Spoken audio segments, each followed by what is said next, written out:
Scandale dans l'affaire Guillaume Soro, la décision de la Cour africaine des droits de l'homme et des peuples fait brûler le torchon entre les pro-Soro et les pro-Gbagbo. Pour plus de détails, après le générique. Avant de commencer, abonnez-vous à la chaîne et activez la cloche de notification car cela va vous permettre de ne plus manquer les prochaines vidéos. Let's go!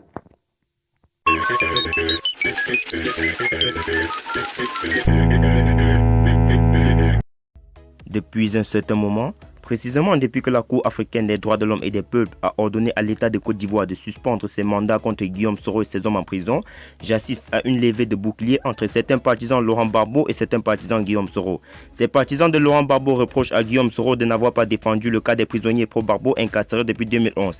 Ils lui reprochent de s'être contenté de défendre son cas et celui de ses proches incarcérés pour soroïsme. Pour eux, il n'aurait pas fait preuve de solidarité à l'endroit des prisonniers pro-Gbagbo alors qu'il cherche à séduire les Gors dans le cadre de ses ambitions présidentielles. Et sans aucune forme de courtoisie, ils se sont mis à le traiter de tous les noms. Puis ils ont demandé à ce que l'État de Côte d'Ivoire n'accède pas à la requête de la Cour africaine des droits de l'homme. Comme il fallait s'y attendre, il y a eu riposte de la part de certains partisans de Guillaume Soro. Riposte qui n'ont pas plu à certains Gors. Je voudrais rappeler les uns et les autres au calme. Ce qui doit nous importer aujourd'hui, ce qui doit mobiliser aujourd'hui toute notre énergie, c'est notre union d'action en vue de chasser aux unes du pouvoir les clients du restaurant, leurs gourous et leurs candidats. Nos querelles intestines ne feront que nous fragiliser face au pouvoir en place. Je signale que l'opposition a perdu beaucoup d'élections en Afrique à cause de sa désunion face au pouvoir en place. C'est parce que le RHDP originel était uni face à Laurent Gbagbo qu'il a gagné les élections. À mes amis Gors qui reprochent à Guillaume Soro de n'avoir pensé qu'à ses partisans en prison, je voudrais leur dire que Bogota n'avait pas d'autre choix que de plaider pour la libération de ses compagnons incarcérés à cause de lui. S'ils sont en prison aujourd'hui, ce n'est pas dans le cadre d'un combat commun avec l'opposition, avec les Gors.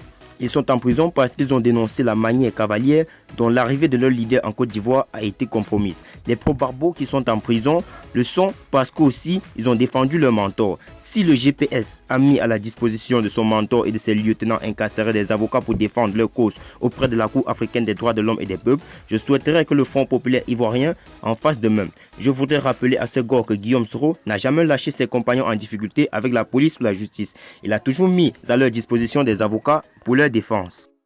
À mes amis Gors qui reprochent à Guillaume Soro de n'avoir pensé qu'à ses partisans en prison, je voudrais leur dire que Bogota n'avait pas d'autre choix que de plaider pour la libération de ses compagnons incarcérés à cause de lui. S'ils sont en prison aujourd'hui, ce n'est pas dans le cadre d'un combat commun avec l'opposition, avec les Gors. Ils sont en prison parce qu'ils ont dénoncé la manière cavalière dont l'arrivée de leur leader en Côte d'Ivoire a été compromise. Les pro-Gbagbo qui sont en prison le sont parce qu'eux aussi ont défendu leur mentor. Si le GPS a mis à la disposition de son mentor et de ses lieutenants incarcérés des avocats pour défendre leur cause auprès de la Cour africaine des droits de l'homme, je souhaiterais que le Front populaire ivoirien en fasse de même. Je voudrais rappeler à ces Gors que Guillaume Soro n'a jamais lâché ses compagnons en difficulté avec la police ou la justice. Il a toujours mis à leur disposition des avocats pour leur défense. En plus des avocats, il a toujours fait des publications et des interventions devant la presse pour soutenir ses compagnons. Je suis bien placé pour le savoir parce qu'en 2019, les 3 fois que j'ai été convoqué à la police pour m'entendre sur des opinions que j'aurais émises, Guillaume Soro a toujours mis des avocats à ma disposition pour ma défense. Il a même voulu une fois intervenir directement dans le cadre de l'affaire qui m'a opposé à Doumbia Major pour dire sa part de vérité. C'est moi qui lui ai demandé de ne pas simuler, bien que ce soit dans le cadre de sa défense que j'ai été convoqué par Doumbia Major. Ce serait trop d'honneur à ce dernier qui recherchait une telle réaction de la part de Guillaume Soro. Et j'ai été soutenu en cela par mon ami Alphonse Soro qui est allé dans le même sens que moi. Notre mentor qui a du respect pour suggestion a laissé tomber son projet. Guillaume Soro, notre leader, est ainsi fait. Il ne lâche jamais ses compagnons en difficulté. La famille de ceux qui sont en prison pour lui sont régulièrement assistés par lui. C'est comme cela que fonctionne Guillaume Soro. Je voudrais rappeler malheureusement que pendant le malheur qui a frappé Guillaume Soro et ses compagnons d'infortune, beaucoup de nos amis Gors sont restés silencieux, mais beaucoup d'entre eux nous ont soutenus.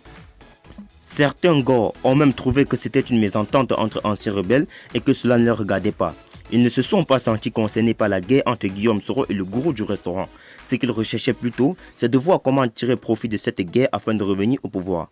Je dirais que c'est de bonnes guerres. Mais je voudrais rappeler à ces Gors que depuis longtemps, Guillaume Soro a exigé la libération de tous les prisonniers politiques. C'est d'ailleurs dans ce cadre que Simone Gbagbo a été libérée.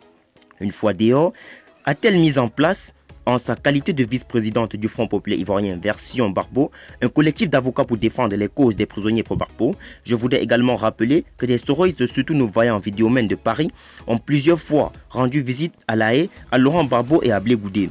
Ils ont régulièrement fait des vidéos pour les défendre au nom de la solidarité d'action entre soroïstes et Gore. J'ai vu rarement des Gore venir soutenir en prison nos prisonniers, à plus forte raison faire des vidéos ou des publications pour les soutenir, à part quelques-uns que je voudrais au passage saluer. Comme toujours, ils disent, c'est entre eux là-bas. Je pense que la réaction que certains Gore ont en ce moment n'est pas juste. Ils devraient plutôt chercher à conseiller à leurs avocats d'entrer en contact avec les avocats de Guillaume Soro afin que ceux-ci leur conseillent la voie à suivre pour se faire entendre auprès de la Cour africaine des droits de l'homme et des peuples afin qu'elle se penche sur leurs prisonniers incarcérés depuis 2011. Je pense donc qu'il faut mettre fin à cette querelle de clocherie. Ce qui doit nous mobiliser, c'est notre union d'action en vue de bouter hors du pouvoir les gens du restaurant. Une fois Guillaume sera au pouvoir, sa première action sera de procéder à la libération de tous les prisonniers pro-Gbagbo, de mettre fin à l'exil des pro-Gbagbo, des pro-Bédié et des pro-Soro, de faire en sorte que Laurent Gbagbo et Blé Goudé reviennent enfin au pays et se préparer pour tous les torts commis aux Ivoiriens pendant la rébellion et pendant la crise post-électorale. C'est ce projet qu'il m'a confié un jour dans le cadre de son projet pour la réconciliation des Ivoiriens. Mettons donc de côté des querelles de cloches qui ne nous font pas avancer.